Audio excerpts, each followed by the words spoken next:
ভারতের বিপক্ষে হারলেও পাকিস্তানকে হারিয়ে এশিয়া কাপের ফাইনালে খেলার ব্যাপারে আত্মবিশ্বাস রয়েছে বলে জানায় বাংলাদেশ দলের ভারপ্রাপ্ত অধিনায়ক জাকের আলী অনিকের। এছাড়া ম্যাচ হারের কারণ হিসেবে অভিষেক শর্মার ক্যাচ ড্রপের পাশাপাশি ব্যাটারদের ব্যর্থতাকেই দায় দিলেন অধিনায়ক। অন্যদিকে পাকিস্তানের বিপক্ষে অলিখিত সেমিফাইনালে একাদশে পরিবর্তন আসারও আভাস দেন জাকের আলী।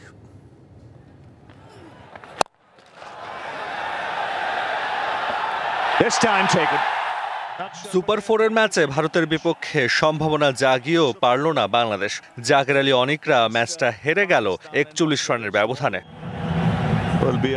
ম্যাচ হারের কারণ ব্যাখ্যা করতে গিয়ে অধিনায়ক জাকের আলী জানায়, শুরুতে অভিষেক শর্মার ক্যাচ ড্রপের পাশাপাশি ব্যাটারদের ব্যর্থতার কারণেই ম্যাচ থেকে ছিটকে গেছে বাংলাদেশ।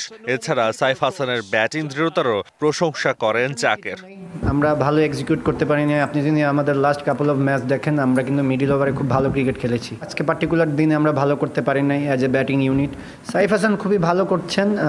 সে যেভাবে ব্যাটিং করছে, যেরকম কনফিডেন্স শো করতেছে, আমার কাছে মনে হয় যে এটা খুবই ভালো দিক টিমের জন্য।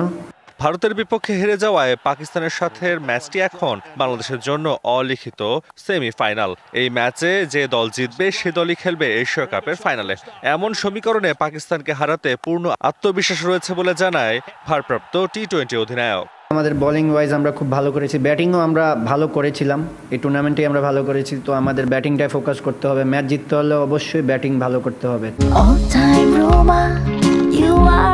All time Roma. Taste it, love it. তো ম্যাচ ওদের জন্য যা আমাদের জন্য তা, আমরা ওই রকম ব্রেভনেস নিয়ে খেলবো ইনশাল্লাহ, এবং ফাইনালে ওঠার জন্যই, চ্যাম্পিয়ন হওয়ার জন্যই খেলবো।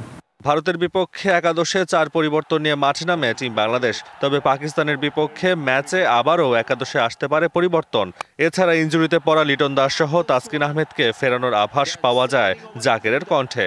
উনি রিকভারিতে আছেন, তো অবশ্যই আমরা ম্যাচ পর্যন্ত আমরা ওনার জন্য অপেক্ষা করব।